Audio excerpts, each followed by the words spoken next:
अधिकार तैसा दाविला मार्ग चालता हे मग कळो येते जाळू नये नाव पावलिनी पार मागील आधार बहुतांचा.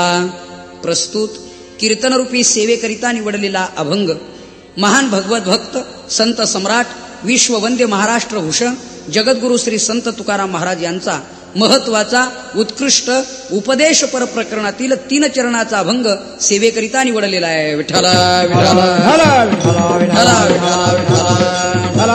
विठ्ठला. पांडुरंगा करू प्रथम नमन पांडुरंगा करू प्रथम नमन पांडुरंगा करू प्रथम नमन पांडुरंगा करू प्रथम नमन दुसरे चरण संताचे या दुसरे चरण. अधिकार तैसा दाविला मार्ग चालता हे मग कळू येते जाळू नये नाव पावलेनी पार मागील आधार बहुतांचा. सेवेसाठी निवडलेला अभंग जगद्गुरु श्री संत तुकाराम महाराज यांचा असून अभंगातील प्रतिपाद्य विषय असा आहे. परमात्म पदापर्यंत पोहोचण्यासाठी विविध प्रकारचे सांगितलेले मार्ग त्यातील संत महात्म्यांनी सांगितलेला मार्ग हा प्रत्येक अधिकाऱ्याला अनुसरून अधिकार संपन्न अशा अधिकाऱ्यांकरता असे ईश्वर प्राप्तीचे मार्ग सांगणारे वा मार्ग सांगणारा संत महात्म्यांचा हा अभंग आहे. प्रस्तावना अशी आहे, या मृत्यूलोकामध्ये भगवान परमात्मा येत असतो, या मृत्यूलोकात संतही येतात आणि या मृत्यूलोकामध्ये तुम्ही आम्ही सर्व जीव सर्व प्राणी येत आहेत. येणारामध्ये स्वइच्छा प्रारब्ध परेच्छा प्रारब्ध आणि अनिच्छा प्रारब्ध असे हे 3 प्रकार आहेत. भगवान परमात्मा परेच्छेमध्ये बसतो, तुम्ही आम्ही अनिच्छा प्रारब्धात बसतो आणि संत मात्र स्वइच्छा प्रारब्धात आहेत. त्याचं कारण आहे भगवान परमात्म्यांना आणावं लागतं, तुम्हा आम्हाला यावंच लागतं आणि संत मात्र होऊन येत असतात. याचं कारण आहे यावंच लागतं त्यात आणि आणावं लागतं त्यात संत का मोडत नाहीत आणि तरी ते काय येतात. याचं कारण आहे तुम्हा आम्हाला यावंच लागतं. याची शास्त्राने 3 कारणं सांगितलीत. 3 कारणांनी माणसाला जन्म घ्यावा लागतो. एक मागील जन्मातलं कर्म अवशेष त्या कर्मानुसार जन्म. एक मागील जन्मातली वासना पुढील जन्माला कारण. मागील जन्मातलं पाप हे पुढील जन्माला कारण. आणि या तिन्हीलाही संत महात्म्यांचे प्रमाण आहेत. जन्मा येणे घडे पातकाचे मूळ महाराज म्हटले, पातकाचे मूळ जन्मा येणे घडे. किंवा गीतेच्या 13व्या अध्यायात जी 4 दुःख सांगितलेली आहेत त्यातल्या जन्म मरणाला कारण दोषच आहे असं वर्णन केलेलं आहे. जन्म मृत्यू जरा व्याधी दुःख दोषानुदर्शनम. या 4 दुःखाचं दर्शन कशाने घडतं? भगवान म्हणतात दोषामुळे, पूर्व पापामुळे. मागील जन्मातले आणि दोष म्हणून त्या योगे जन्म मिळतो. म्हणजे जन्माला कारण मागचे दोष एक. दुसरं जन्माला कारण काय आहे तर आगा कर्मी जय उरावे तै ते हे सुख दुःखी फळावे तया ते भोगावया यावे देहा एका. या देहाला येण्याकरता मागील जन्मातलं कर्म आहे, कर्म उरलंय आणि म्हणून आम्हाला जन्म घ्यावाच लागला म्हणून दुसरं कारण. आणि तिसरं कारण आहे मागील जन्मातली वासना. गीतेच्या 8व्या अध्यायाच्या 5व्या आणि 6व्या श्लोकात भगवान स्वतः सांगतायत अंतकालाच्या वेळेला जी वासना असेल त्याप्रमाणे त्याला जन्म घ्यावा लागतो असं वर्णन आहे. यम यम वापि स्मरण भावम त्यजत्यंते कलेवरम तंतमे वैति कौंतेय सदा तद्भाव भाविता. भगवान सांगतायत किंवा ज्ञानोबा या श्लोकाचं वर्णन करीत असताना म्हणतायत मरणी जे जया आठवे तो तेची गती ते पावी किंवा अंतीची या मती ते साच पण पुढले गती. या जन्माचा शेवट म्हणजे पुढील जन्मातला प्रारंभ आरंभ आहे. म्हणून या जन्माची जशी शेवट होईल जसा त्याप्रमाणे पुढच्या जन्मातला आरंभ समजा. अगदी व्यवहारातल्या भाषेत बोलायचं ठरलं म्हणजे व्यवहार असा आहे, तुम्ही पाहुण्यांना जाताना या वेळेला जशी वागणूक द्याल या वेळेला जाताना त्या पाहुण्याचा तुमच्या घरून होणारा शेवट म्हणजे पुन्हा तुमच्याकडे येण्याचा तो प्रारंभ समजा. पुन्हा तुमच्याकडे पाहुण्यांनी यायचं की यायचं नाही, आलं तरी मुक्कामाला राहायचं की राहायचं नाही, या वेळेला तुम्ही त्याला जी जाताना वागणूक द्याल त्यावर पुढचं येणं ठरत असतं. तसं या जन्मातला शेवट किंवा दुसरं उदाहरण ज्ञानेश्वरीतलंच, जागता जागता शेवट जे स्मरण कराल तेच जसं स्वप्नात येतं. म्हणून जागृतीचा शेवट तो स्वप्नाचा प्रारंभ. स्वप्नाला कारण आहे जागृती, जागृतीतलं स्मरण. ज्ञानोबा वर्णन करतायत की नाही, जागता जवासी जे जेने ध्याने भावना भावी जे डोळा लागत खेवो देखी जे तेची स्वप्नी जागृतीत जे स्मरण ते स्वप्नात, तसं मरताना जे स्मरण ते पुढच्या जन्मात. म्हणून या जन्माचा शेवट पुढच्या जन्माचा आरंभ आहे. म्हणून या जन्मात आपण जी जी भावना, जी जी वासना ठेवाल त्या वासनेप्रमाणे. संत महात्म्यांच्या अभंगात बोलायचं ठरलं तर संत महात्मे सांगतायत, वासनेचा संग होय अंतकाळी, तरीत पोबळे जन्मधरी, तरीत पोबळे जन्मधरी. अंतकाळी तरीत पोबळे जन्मधरी. हो, वासनेचा संग अंतकालाच्या वेळेला होईल, त्याप्रमाणे तपोनिधींना देखील जन्म घ्यावा लागतो. त्याला तपी देखील अपवाद ठरले नाहीत. अशा तपींपैकीच एक उदाहरण सांगायचं ठरलं तर 11 स्कंदामध्ये भागवतात एकनाथ महाराजांनी वर्णन केलेले. हो, अशाच तपीपैकी तपश्चर्या करता करता वासनेप्रमाणे जन्म घ्यावा लागला म्हटल्यावर आपल्या डोळ्यापुढे उदाहरण आलं सुद्धा. हो, सर्व भोगाचा त्याग करून साधं तप आहे का ते? जेने दिग्मंडळ जिंकिले, समुद्र वलयांकित राज्य केले, नानाविध भोग भोगिले, जे नाही देखिले सुरवरी, अनुकूल स्त्रिया पवित्र, अनुकूल मंत्री स्वतंत्र, अनुकूल राज्य पवित्र, भोगिले विचित्र नाना भोग. एकाच पदात सांगायचं ठरलं तर नाही देखिले सुरवरी ते भोगिले. जे सुरवरांना पाहायला मिळत नव्हते तेवढे भोग जडभरतांना भोगायला मिळत होते. पण एवढे भोग भोगूनही त्यांनी केलं काय? त्याचा त्याग केला आणि ईश्वर प्राप्तीसाठी अरण्य जाऊन तपश्चर्याला प्रारंभ केला. एकनाथ महाराज कौतुकाने त्या जडभरताचं वर्णन करतायत. आतापर्यंत झालेल्या राजे लोकांना जडभरत राजे अपवाद ठरले. जे राज्य वैभव भोगिते त्याची कदा नव्हे विरक्ती, पण भरते केली नवल ख्याती आणि सेविला श्रीपती भोग त्यागे. आतापर्यंत राज्य भोगणाऱ्यांना कधी विरक्ती झाली नाही, वैराग्य झालं नाही, कारण भोगी काम वाढे, भोग प्राप्त झाले आणि भोगेच्छा वाढते. भोगाचा त्याग करण्याची आणि जी विरक्ती आहे ती त्यांना होत नाही. आतापर्यंतचे शास्त्रात श्लोक आलेले आहेत. निशोष्टी शतम शतीदश शतम लक्षम सहस्राधिको लक्षेसे क्षितिपालताम क्षितिपती चक्रेशताम वांछती चक्रेश्वर सुरराजताम सुरपती ब्रह्मास्पदम वांछती ब्रह्माशैव पदम शिवो हरिपदम ह्याशावधिंको गताः. आतापर्यंत इथपर्यंत पदाला पोहोचले तरी आशा संपली नाही. तृष्णा न जीर्णा वयमेव जीर्णा. शास्त्रकार म्हणतायत, माझी तृष्णा मी कधीच जिंकू शकत नाही. जिंकला जातो मी आणि तृष्णा तरुणच राहते, म्हातारी होत नाही. म्हणून तृष्णा वाढते. जे राज्य वैभव भोगिती त्याची कदा नव्हे विरक्ती. पण भरत त्याला अपवाद ठरले आणि एवढ्या राज्याचा त्याग केला. देवासाठी घेऊन जोग अवघा भोग त्यजेयला, अवघा भोग त्यजेयला, अवघा भोग त्यजेयला. घेऊन जोग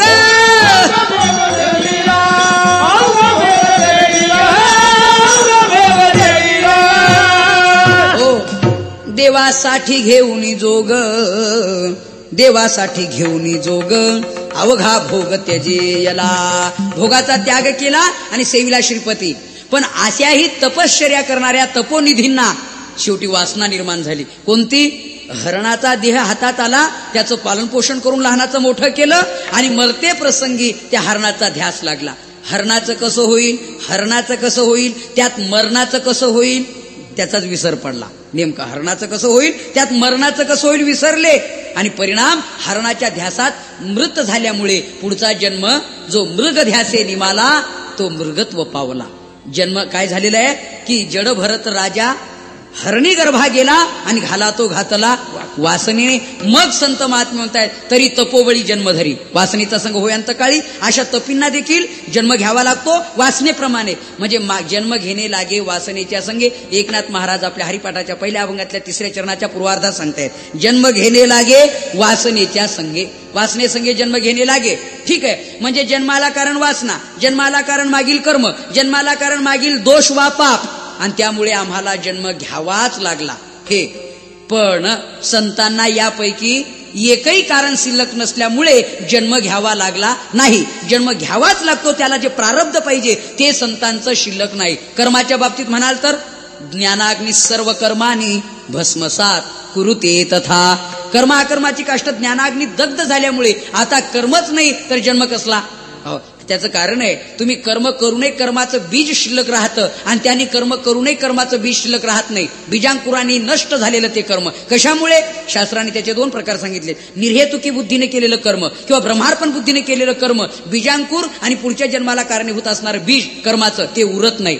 ते शिल्लक राहत नाही, ते संपून जातं. म्हणून महात्म्यांचं कर्म कसं आहे? यत करोशी यदश्नासी यज्जुहोसी ददासी यत तपस्येसी कौंतेय तत् कुरुर्ष्व मदर्पणम.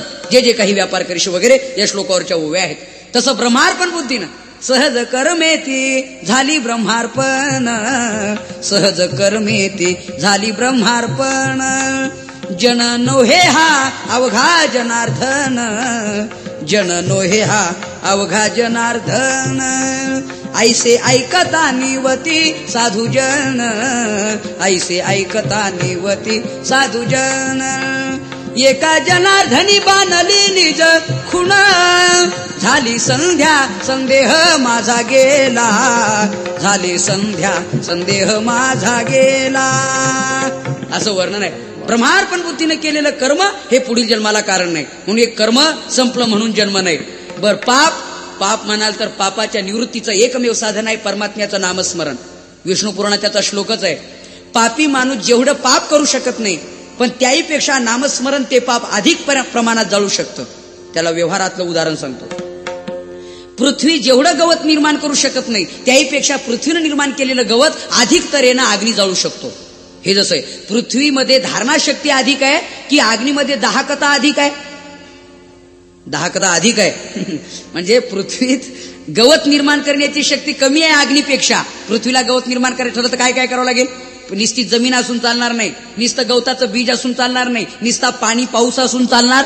जमीन पाहिजे, बीज पाहिजे, पाणी पाहिजे. एकत्र आल्यानंतर ते वाढण्याकरता काही अवसर पाहिजे. तोपर्यंत गुरं त्यात न चरली पाहिजे. योग्य वेळी ते कापलं पाहिजे. पेंड्या बांधून वळई गंजी घालून टाकली पाहिजे. आणि मग अग्नीने ठरवलं, म्हणजे पृथ्वीने ठरवलं गवत निर्माण करायचं. 4 महिन्याचा कालावधी गेला. एवढ्या गोष्टी एकत्र आल्या तेव्हा अग्नीने ठरवलं ही गवताची गंजी जाळायचं. काय करावं लागेल त्याला? तृण अग्नी मिळे समरस झाले, त्याला काही करावं लागणार नाही. तसं पाप करायचं ठरलं तर पाप करण्याकरता इंद्रिय पाहिजे. ज्या इंद्रियाचं जे विषय असेल ते. पाप करण्याकरता वृत्ती प्रवृत्ती पाहिजे. पाप करण्याकरता जे पाप करायचे तो विषय समक्ष पाहिजे, म्हणजे उपलब्ध पाहिजे. आणि त्याला काही कालावधी गेला पाहिजे, तेव्हा पाप होतं. पण नामस्मरणाने ते पाप जाळायचं ठरवलं तर ज्या क्षणी नामस्मरण त्याच क्षणी त्या पापाचं दहन. विठ्ठला विठ्ठला विठ्ठला विठ्ठला. विष्णू पुराणात त्याचे श्लोक आहेत. नामनोसे यावती शक्ती पाप निर्हरणे हरही तावत कर्तुम न शक्नोती पातकम पातकी जनाः, पातकी जनाः तावत कर्तुम न शक्नोती. पापी माणूस तेवढं पाप करू शकत नाही की जेवढं पाप नामस्मरण जाळू शकतं. मग नामस्मरण त्या पापाचं दहन करणारं प्रभावी साधन आहे. आणि ते साधन जर संतांच्या मुखात आहे, एक दिवसापुरतं नाही, सप्त्यापुरतं नाही, अखंड आहे, तर त्या संताकडे पाप राहील का? राहील तर आश्चर्य आहे. आणि जर राहील असं म्हणावं, तुम्ही कदाचित असं म्हणाल, एवढ्या मोठ्या पापापुढे एक नामस्मरण काय करील हो? असं जर तुम्हाला म्हणायचं असेल तर तुम्हाला त्यापूर्वी असं म्हणावं लागेल, एवढ्या मोठ्या गवताच्या गंजी पुढे एक काड्याची पेटी काय करील हो? असं म्हणायचं का तुम्हाला? तुम्हाला लक्षात येतं का नाही? पण मी बोलतोय हे येतं ना, मग बरं होईल. नाही अजून येत नाही असं वाटतंय. पाप 100 गवताच्या पेंड्या पुढे काड्याची पेटी काय करील हो? असं म्हणायचं का? असं म्हणू शकत नाही आपण. 100 नव्हे, लक्षावधी गवताच्या गंजी असू दे, काड्याची पेटी नव्हे, एक काडी असू दे, सर्व आणि गंजी जळून टाकणार. तसं एक नामस्मरण असू दे, किती पाप असू दे, हरी उच्चारणी अनंत पाप राशी, हरी उच्चारणी अनंत पाप राशी, जातील लयासी क्षण मात्रे, हरिमुखे म्हणा, हरिमुखे म्हणा. असं वर्णन आहे. जातील लयासी क्षण मात्रे, क्षण मात्रात लयासी जाती. एवढं प्रभावी साधन ज्या संतांच्या तोंडात आहे, मग ते पाप राहील का? बरं, नामस्मरण कधी काळी करतात का ते? सुखे सेऊ ब्रह्मानंदा गाऊ राम नाम सदा, सुखे सेऊ ब्रह्मानंदा गाऊ राम नाम सदा. नोहे मग बाधा काळदूत यमाची, काळदूत यमाची, करू वासुदेव स्मरण तिने तुटे रे बंधन.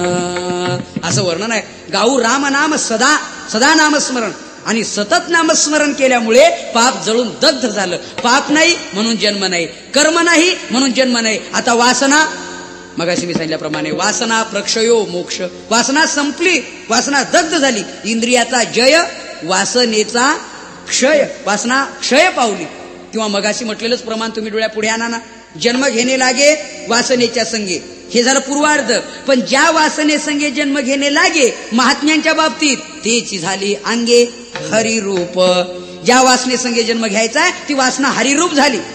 धन्य हरिरंगी गुंतल्या वासना उदास त्या सुना गवळी यांच्या. हे वर्णन आहे. धन्य हरिरंगी गुंतल्या वासना. वासना हरिरूप झाली. वासना नाही म्हणून जन्म नाही, कर्म नाही म्हणून जन्म नाही, पाप नाही म्हणून जन्म नाही. इथपर्यंत आलो आपण. महात्म्यांना जन्म नाही, मृत्यू नाही. आम्हा जन्मा मरावे लागत, मरावे लागत. जन्म लागत नाही, मरावे लागत नाही. मग इथपर्यंत आलो. मग तरीही ते म्हणतातच ना, घेईन मी जन्म. याच्यासाठी देवा घेईन जन्मांतरे. तुका म्हणे गर्भवासी उपजोन या पुढती येऊ. जन्म तर नाही पण जन्माला येतात आणि घेऊ म्हणतायत. याचं कारण काय? आता याचं उत्तर थोडक्यात आहे. स्वतः करता जन्म नाही पण परोपकारा करता जन्म घेतात. तुमच्या आमच्या करताच जन्मतात. याचं कारण आहे संत अवतीर्ण होतात. आणि अवतार आणि तरणे आणि अवतीर्णे यातला फरक आहे. आपल्याला तारण्याकरता ते अवतीर्ण होतात. तरणे म्हणजे खालून वर जाणे आणि अवतरणे म्हणजे वरून खाली येणे. तरणे तरती तरणे म्हणजे वर जाणे पण त्याला अवहा उपसर्ग लागल्याने वरून खाली येणे. म्हणून शोकम तरती चात्मवित. आत्मवित शोकम तरती. आत्मवित पुरुष या शोक संसारातून तरतात म्हणजे वर जातात. आणि ते संत वरून पुन्हा अवतीर्णे. संत होताती धर्मरक्षणाकारणे. संत होतात ती अवतीर्णे. ते अवतीर्ण होतात म्हणजे वरून खाली येतात. वरून खाली येतात ते कशा करता? खालच्यांना पुन्हा वर नेण्याकरता, सन्मार्गाने परमात्म्यापर्यंत पोहोचवण्याकरता. हो, मग त्यांना लक्षात आलं हे जगत धावतंय पण आडरानाने धावतंय, सन्मार्गाने चालत नाही. वाटचाल थांबली असं नाही पण वाटचाल मार्गाने आहे असंही नाही. सुंदर ओवी ज्ञानेश्वर ज्ञानोबारायांची. अगा उजू वाटा चालावे तरी पायेची सिनवावे ना आडराने धावावे तरी तेची. ज्ञानेश्वर महाराज म्हणतात उजू वाटा चालावे तरी पायाची सिनवावे. योग्य वाटेनं वाटचाल केली तरी पायाला सीन तोच आणि आडरानाने धावलात तरी पायाला सीन तोच आहे. म्हणून संतांनी बघितलं जग आडरानाने धावतंय की सन्मार्गाने वाटचाल करतंय. महाराजांच्या लक्षात आलं विषय ओढी भुलले जीव, विषय ओढी भुलले जीव आता याची कोण करील किव. नुपजे नारायणी भाव पाऊनी ठाव नरदेह. हो, अशा अवस्था आहे. नरदेह ठाव पाऊनी नारायणी भाव नुपजे जीव विषय ओढी भुलले यांची किव कोण करेल. विठ्ठला विठ्ठला विठ्ठला विठ्ठला विठ्ठला विठ्ठला विठ्ठला विठ्ठला. हो, मग महाराजांच्या लक्षात आलं आडरानी भरले जग. झाडू संतांचे मार्ग. आडरानी भरले, आडरानानी जग धावतंय. या लोकांना, आडरानाने धावणाऱ्या लोकांना सन्मार्ग दाखवण्याकरता संत आले. म्हणून परोपकारा करताच आले हा त्याचा अर्थ आहे. तुमच्या आमच्या करताच आले. वास्तविक त्यांना जन्म नाही आणि मृत्यू नाही. विठोबा रखुमाई जय विठोबा रखुमाई जय विठोबा रखुमाई विठोबा रखुमाई विठोबा रखुमाई विठोबा रखुमाई विठोबा रखुमाई जय विठोबा रखुमाई विठोबा रखुमाई जय विठोबा रखुमाई जय विठोबा रखुमाई जय विठोबा रखुमाई जय विठोबा रखुमाई जय विठोबा रखुमाई जय विठोबा रखुमाई विठोबा रखुमाई. झाडू संताचे मार्ग. आडराने भरले जग उच्चेष्टाचा भाग शेष उरला तो शिव. आडरानाने धावणाऱ्या जगाला आणि परमात्म्यापर्यंत घेऊन जाण्यासाठी मृत्यू लोकात संत आले आणि संत महात्म्यांनी जगाला मार्ग दाखवला. तरण्याचा, उद्धरण्याचा, मोक्ष प्राप्त करून घेण्याचा, दुःख संपवण्याचा असा जो एक मार्ग आहे तो मार्ग दाखवण्याकरता आले आणि लोकांना ते मार्ग दाखवू लागले. पण दाखवताना एक महत्वाचा भाग आहे. शास्त्रांनी परमात्मा प्राप्तीचे विविध मार्ग सांगितले असता संत महात्मे पुन्हा मार्ग दाखवण्याकरता आले असा प्रश्न. तर याचं उत्तर असं आहे की शास्त्रांनी मार्ग सांगितले पण हाच मार्ग तुमच्या करता आहे हे शास्त्रांनी सांगितलं नाही. तर फक्त मार्ग सांगितले. जसं मेडिकल स्टोअर्समध्ये औषध मिळतं आणि डॉक्टरही औषध देतात, पण मेडिकल स्टोअर्स मधलं औषध आपण ठरवायचं कोणतं घ्यायचं आणि दवाखान्यात डॉक्टर ठरवतात आपल्याला औषध कोणतं द्यायचं. हा जसा फरक आहे. डॉक्टर सांगतात तुम्हाला ही ट्रीटमेंट घ्यावी लागेल आणि मेडिकल स्टोअर्सवाला म्हणत नाही तुम्हाला कोणतं घ्यावं लागेल, ते आपण ठरवायचं. या चिठ्ठीप्रमाणे औषध द्यावं, ते अमकं द्या. हे तसं आपण शास्त्रातला कोणता मार्ग माझ्या करताय तो घ्यायचा आणि संत मात्र अधिकाराने सांगतायत हाच मार्ग तुझ्या करता आहे. म्हणून शास्त्राने तसे अनंत मार्ग सांगितलेले आहेत. त्रये सांख्यम योगम पशुपती मतम वैष्णवमिती असं वर्णन आहे.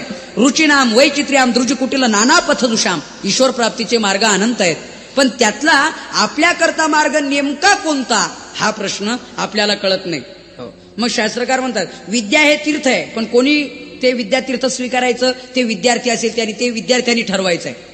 धारा तीर्थ आहे, पण धारा तीर्थात आपला प्राण समर्पण कोणी करायचा, तर जो योद्धा आहे त्यांनी आपल्या देशाकरता धर्माकरता आपला प्राण त्या ठिकाणी द्यायचा आहे. बर, दान हे तीर्थ आहे, पण कोणा करताय, ते धनिका करताय. लज्जा हे तीर्थ आहे, पण कोणा करता, कुलवान घराण्यात जन्माला आलेला आहे त्याच्याकरता. सत्य हे तीर्थ आहे, पण कोणा करता, साधू करता. बर, ध्यान हे तीर्थ आहे, पण कोणा करता, योग्या करता. हे जसे मार्ग आहेत तसे ते मार्ग कोणते आहेत माझ्याकरता हे आपला आपण ठरवायचंय. पण संत महात्म्यांनी तसं नाही, आपल्या अधिकाराचा विचार करून मग आपल्याला मार्ग दाखवला आणि अधिकार परतवेच तो मार्ग आहे. त्यांनी सांगितल्याप्रमाणे आम्ही वाटचाल करून अनुभवापर्यंत पोहोचतो, तेव्हा आम्हाला नक्की कळतं आमचा अधिकार परतवेच संतांनी आम्हाला मार्ग दाखवलाय. ही गोष्ट अभंगाच्या पहिल्या चरणात तुकाराम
अधिकार तैसा दाविला मार्ग.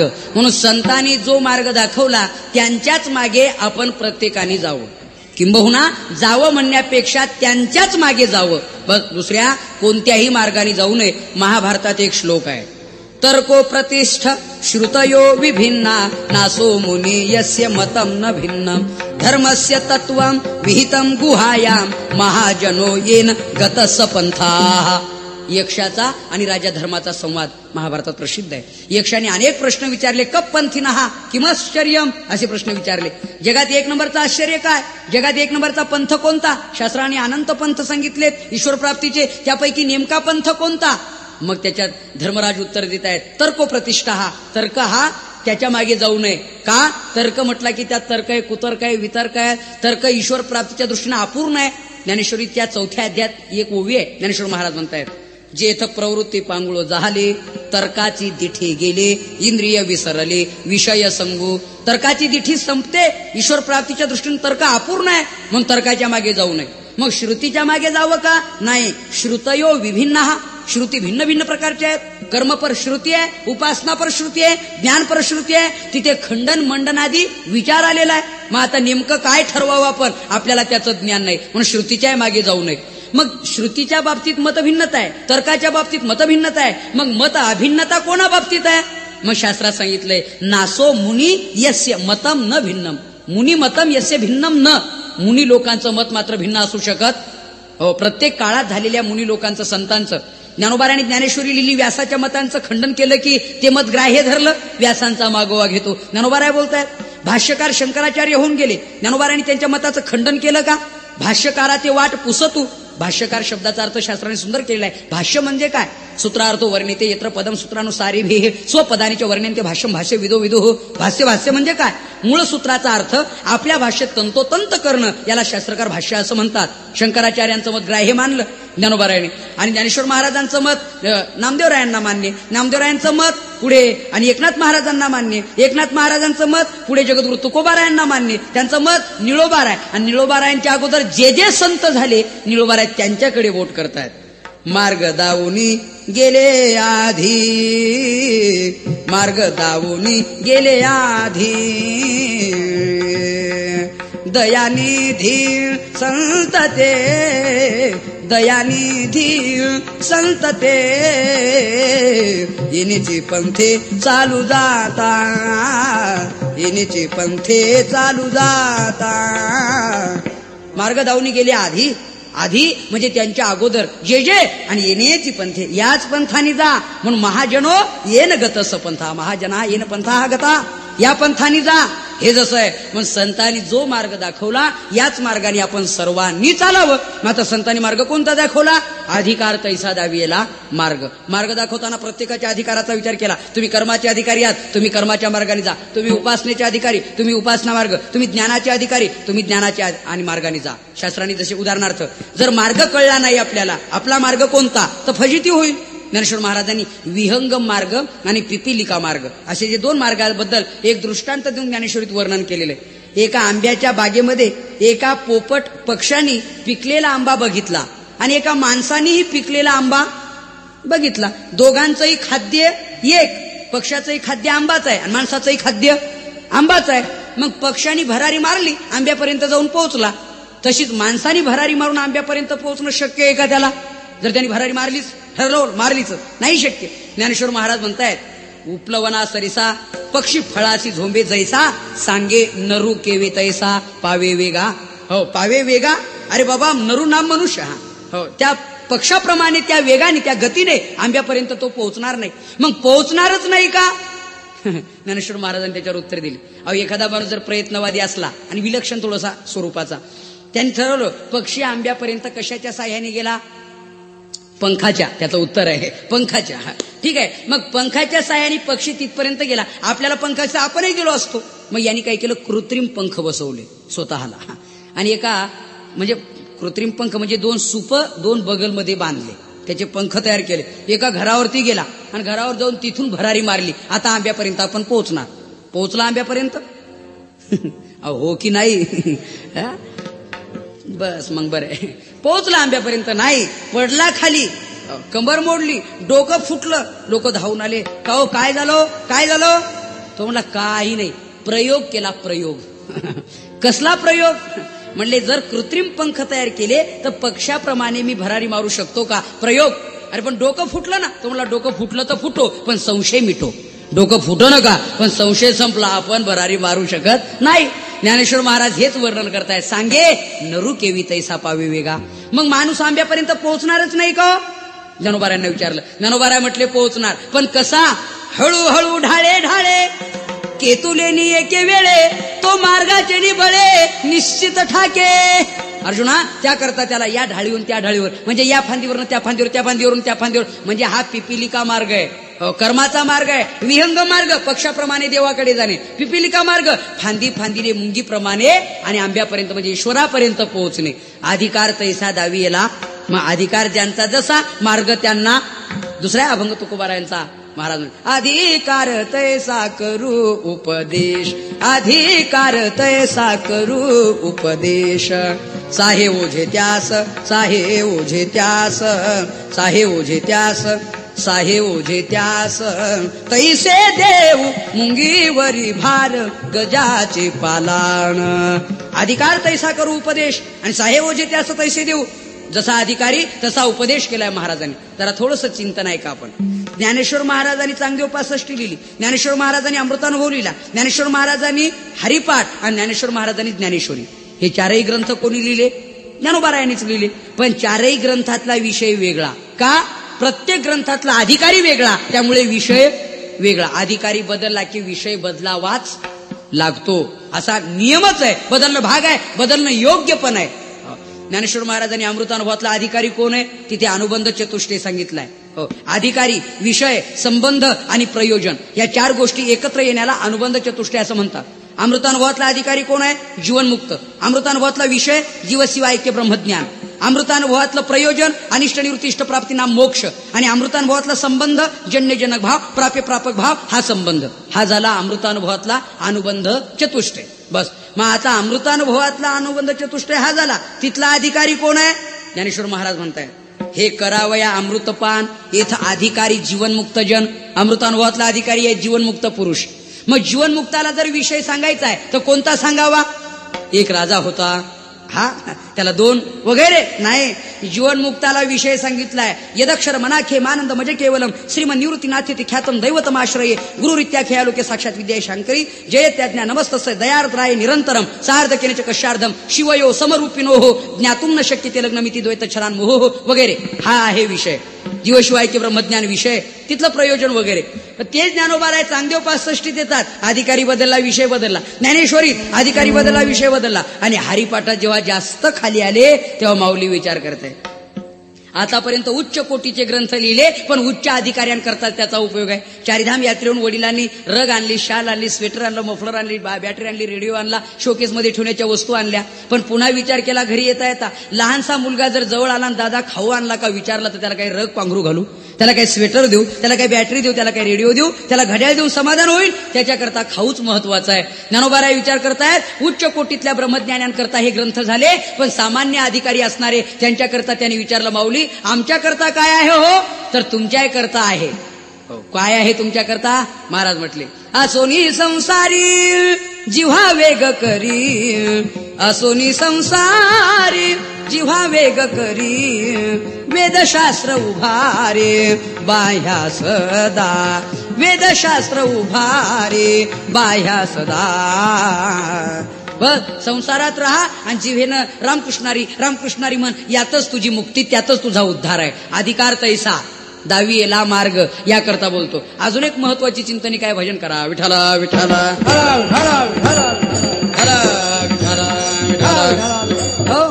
काही काहींचं म्हणणं असं आहे तुकोबारायांनी वेगवेगळ्या प्रकारचे मार्ग का दाखवले, वेगवेगळ्या मार्गाचं वर्णन करणारं असं आणि मार्गदर्शन का केलं, एकच का नाही सांगितलं? काही काही संतांच्या अभंगावरती आणि काही काही माणसं विचार करताय. एकीकडे सांगितले जवळ हे सकळ सिद्ध आहे हात चाला वया पाय, तव तू आपुले स्वहित पाय, तीर्थयात्रा जाय चुकू नको. बर जव काळ असे दुरी ठेला हे वर्णन आहे. तू तीर्थयात्रेला जा एकीकडे, मग हा अभंग ऐकून तीर्थयात्रेला जाऊ म्हणतो तर दुसरा अभंग डोळ्यापुढे येतो. तीर्थी धोंडा पाणी हो देव रोकडा सज्जनी सज्जनी, तीर्थी धोंडा पाणी. बस तीर्थात आहे काय? देवळात आहे काय? देवळात दगडच आहे मूर्ती म्हणजे, तीर्थात पाणीच आहे आणि सज्जनांना तर देव इथंच आहे. मग पहिला अभंग ऐकून यात्रेला जावं की दुसरा अभंग ऐकून यात्रेची तयारी रद्द करावी? प्रश्न विचारला तुकोबारायांना.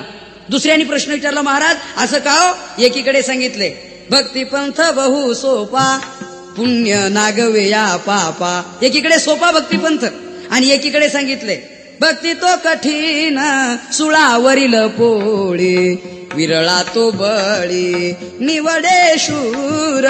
एकीकडे सुळावरची पोळी आहे भक्ती आणि एकीकडे सोपी. असं कसं काय? म्हणजे विरुद्ध तत्वाचं प्रतिपादन झालं की नाही? याला शास्त्रीय भाषेत व्याघात दोष म्हणतात. अगोदर सांगावं वेगळं आणि थोड्या वेळाने सांगावं. अगोदर सांगावं विडी ओढू नये, त्याच्या शारीरिक आर्थिक कौटुंबिक मानसिक आणि शास्त्रीय नुकसान आहे. अरे शास्त्राच्या दृष्टीने कोणतंही व्यसन करा.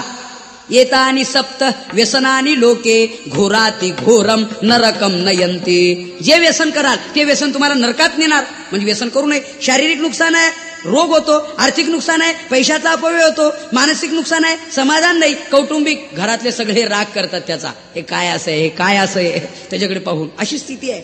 म्हणून व्यसन करू नये, बिडी ओढू नये. आणि मागवून तोच म्हणतोय एखादी बिडी आहे का? का म्हटले जरा इंटरेस्टफुल होण्यासाठी. हे जसं आहे याला व्याघात दोष म्हणतात. तसं अगोदर सांगता वेगळं आणि थोड्या वेळाने सांगता वेगळं. हे कसं काय? विरुद्ध तत्वाचं प्रतिपादन. महाराज म्हटले हो तुझं म्हणणं बरोबर आहे. तुला असं म्हणायचंय का रेडीमेड कापडाच्या दुकानातले कपडे वेगळ्या मापचे का शिवले, एकाच मापचे का नाही शिवले, असं तुला म्हणायचं का? हा म्हटले मग काही 3 मीटर मध्ये 1 शर्ट, काही 3 मीटर मध्ये 3 शर्ट आणि काही 1 मीटर मध्ये 3 शर्ट असं का? याचं उत्तर असं आहे, तिकडे येणारा माणूस एका मापचा येत नाही म्हणून कपडे एका मापचे नाहीत, हे त्याचं उत्तर आहे. आता मी मागे वाचला असेल पेपरला, 630 पाऊंड वजन कमवलं एका माणसाने, जागतिक विक्रम 630 पाऊंड म्हणजे 3 क्विंटल 15 किलो बोझा. आता त्याचा शर्ट आपल्याला ना आपला शर्ट त्याला नाही. समजा तुम्ही ठरवलंच तर शक्य आहे का? नाही. म्हणून आपल्याकडे येणारा, याला शास्त्रीय भाषेत सजातीय भेद म्हणतात. मनुष्य ही जात एक आहे पण आकार भेद आहे, वर्णभेद आहे, नामभेद आहे, याला सजातीय भेद म्हणतात. वृक्षसे स्वगतो भेदा पत्रपुष्प फलाद्वी वृक्षांतरा सजातीय विजातीय शिलादिता या नियमान असे येतात. सजातीय भेद आहे आणि सजातीय भेद असल्यामुळे एका मापचे कपडे सर्वांना चालणार नाही. म्हणून जसं माप, काही छाती जर मोजली तर त्याच्या शरीराला छातीला 2-3 वेळ येतात त्या टेपचे, मोजण्याच्या टेपचे. आणि काही छाती मोजायचं ठरलं तर टेप संपतो छाती उरते. मग ते पेन्सिलने निशाणी करतं, इथपर्यंत मोजलेली जागा आहे, उरलेली जागा पुन्हा मोजणे, अशी अवस्था आहे इथपर्यंत त्याची. आणि आकारमान, मग सांगा एकच कपडे सगळ्यांना कसे चालतील? मग जसा शरीर भिन्न मग त्याचं माप कपड्याचं भिन्न. तसा येणारा अधिकारी बदलला की विषय बदलावा लागतो, हे त्याचं उत्तर आहे. म्हणून अधिकार तैसा दावियेला मार्ग, हे त्याचं उत्तर आहे. महाराज म्हटले वेगवेगळ्या मार्गाचं मार्गदर्शन काय केलं? अधिकारी बदलल्यानंतर विषय बदलावा लागतो, जसे अधिकारी तसा विषय. उदाहरणार्थ ब्रह्मचारी असेल त्याला उपदेश वेगळा, गृहस्थाश्रमी असेल त्यांना उपदेश वेगळा, वानप्रस्थांकरता उपदेश वेगळा आणि संन्याशांकरता वेगळा. विठाला विठाला विठाला विठाला विठाला विठाला विठाला विठाला. ब्रह्मचारी धर्म घोकावी अक्षरे, घोकावी अक्षरे, ब्रह्मचारी धर्म घोकावी अक्षरे, घोकावी अक्षरे. हे आश्रमी विचार, आश्रमी विचार षटकर्मी, आश्रमी विचार, आश्रमी विचार षटकर्मी. हे वानप्रस्थी तरी संयोगी वियोग, संयोगी वियोग.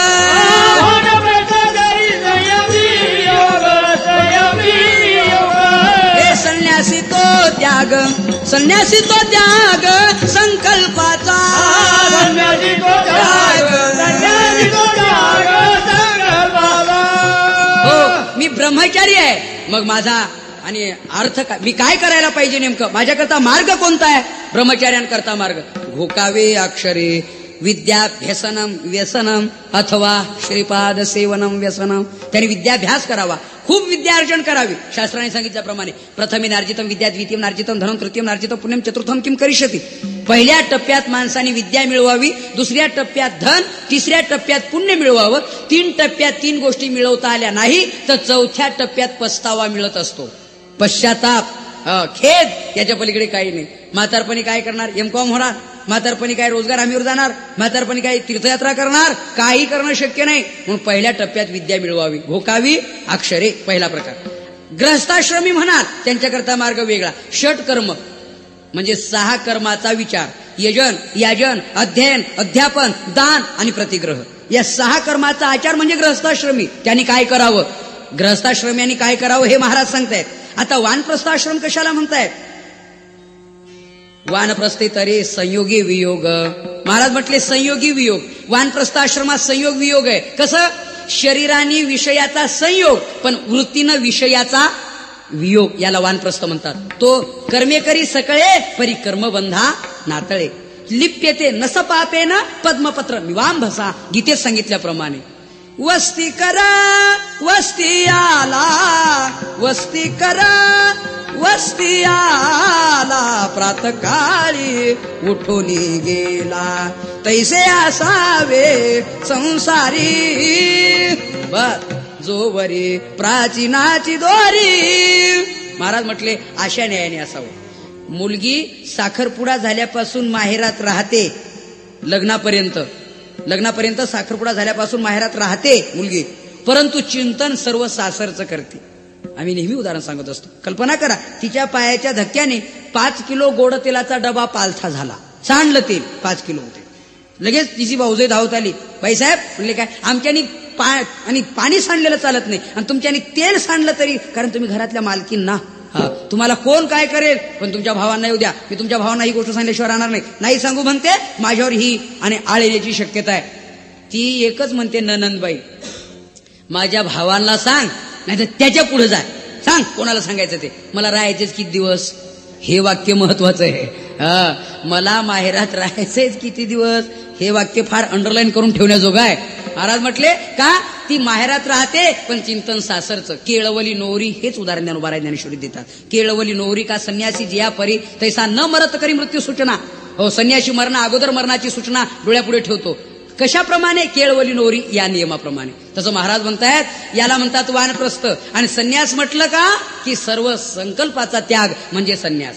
याला अधिकार तैसा दावियला मार्ग, प्रत्येकाच्या अधिकाराला अनुसरून. पण लोकांनी विचारलं अधिकार परत्वे आम्हाला मार्ग दाखवला, हे प्रत्येकाचा अधिकार तुम्हाला कशावरून कळला? मग तुकाराम महाराज म्हटले चालत आहे मग कळो येते, कळो येते, चालत आहे मग कळो येते, कळो येते, चालत आहे मग कळो येते, कळो येते, चालत आहे मग कळो येते. हो, अगदी व्यवहारातलं उदाहरण असं आहे. मुंबई आधी करून आता आपण मुंबईतच बोलतोय. मुंबई सारख्या शहरातल्या तो पुणे सारख्या सिटीतल्या लोकांचा असा एक समज आहे खेड्यातले वेडे, असा समज आहे खेड्यातले वेडे. आणि तसा अनुभवही येतो खेड्यातले, काही वेळेला अनुभव येतो. खेड्यातला माणूस जर मुंबईला प्रथम आला तर काही प्रश्न विचारतो. त्या कसाऱ्यापर्यंत आला तो आणि लोकांना स्टेशनला विचारू लागला का हो, म्हटले आता लोकल येणार, म्हटले हो, कुठून, म्हटले विटीवरून. विटी ते कसारा, म्हटले हो, आणि कसारा टू पुन्हा विटी. म्हणे मग विटीवरूनच येणार म्हणजे मुंबईवरून, आणि पुन्हा कसाऱ्यावरून मुंबईला जाणार, तर तिला वळण्याकरता जागा कुठे हो इथं, असं परत फिरण्या असं वळून जाण्याकरता मुंबईला. आता तुम्हाला जरी नाही लक्षात आलं तरी पण ते ऐकणारे हसले, कारण त्यांना हसण्या इतकं कळलं होतं, हसण्या इतकं त्यांना कळलं होतं. ते हसू लागले, ते म्हणू लागले अहो म्हणजे काय तुम्ही पहिल्यांदाच मुंबईला आलेले दिसता. म्हणजे कशावरून येतं ओळखायला. म्हणजे काय अहो ही लोकल अशी आहे. म्हणले कशी, ही इकडे चालते तिकडे चालते, तिला वळावं लागत नाही. म्हणले असं, हे कसं? अहो बऱ्याच अशा लोकल आहे त्या इकडे चालतात आणि तिकडे चालतात. गावात सप्ताह बसला तर इकडे चालतात आणि गावात झिंगणंग चिंगणंग असलं तर तिकडे चालतात. गावात जत्रा असली तर तिकडेच. समजा डबल सिस्टीम लोकल आहे, ऍडजस्टमेंट आहे डबल. ह्या लोकांना वळावं लागत नाही. नवीन खेड्यातला माणूस अगदी सहजच वेड्यात निघतो की नाही शहरातल्या लोकांनी, आणि म्हणून खेड्यातले वेडे असा समजणारा एक गृहस्थ खेड्यात गेला शहरातला. योगायोगाने एका स्टेशनला उतरला. तिथून त्याला ज्या गावाला जायचं तिथे रेल्वे नाही, टॅक्सी नाही, एसटी नाही आणि टांगा नाही, काहीच नाही. 5 किलोमीटर गाव पायी पायी जाण्याशिवाय. एकीकडे ब्रीफकेस सुटकेस हातात घेतली आणि शरीराने आता शहरातलंच ते पाव खाऊन आतपाव झालेलं फार असं जाम प्रकृतीने. त्याने त्या बॅगा उचलल्या. एक फरलांग गेला. एक शेतकरी वखर हाकण्याचं काम करीत होता. विचारलं हो मामा, म्हणले काय, मला ज्या गावाला जायचंय म्हणजे अमक्या अमक्या त्या गावाला मी किती वेळात पोहोचेन हो?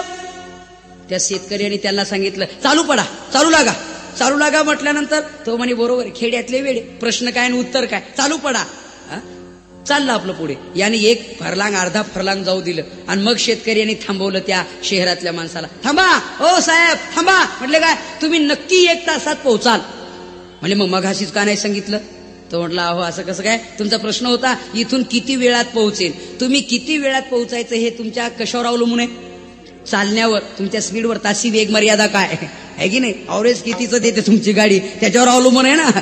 किती वेगाने चालला. मी माझ्या कामात होतो, मला काय माहिती तुमचं स्पीड. आता मी तुमचं स्पीड बघितलं चालण्याचं, यावरून तुम्ही या स्पीडनं चाललात तर 1 तासात पोहोचण्याचे अधिकारी आहात.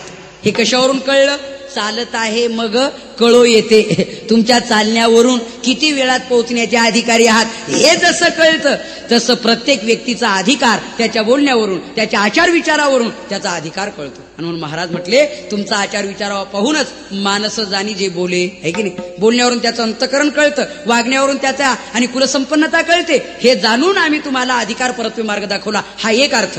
आणि दुसरा एक अर्थ त्याचाच असा आहे, चालत आहे मग कळो येते. याचा अर्थ असा आहे की संतांनी दाखवलेला मार्ग आमच्या अधिकार परत्वे हाच योग्य आहे. कशावरून? त्यांच्या सांगण्यावर आम्ही वाटचाल करून आमच्या निश्चित अशा साध्याप्रत पोहोचलो, त्यावरून अधिकार तैसा दावियला मार्ग. हो, पण हे केव्हा कळलं? चालत आहे मग कळो येते, मग कळो येते, चालत आहे मग कळो येते. अधिकार तैसा आणि दावियाला मार्ग चालता हे मग कळू येते. महाराज म्हणतायत अधिकार परत्वे हा मार्ग दाखवलेला आहे. आता आम्ही मार्ग दाखवण्याकरता चालूय. आम्हाला जन्मावं मरावं लागत नाही. आम्हाला साधनाचा अवलंबन करण्याची गरज नाही. पण केवळ तुमच्याकरताच.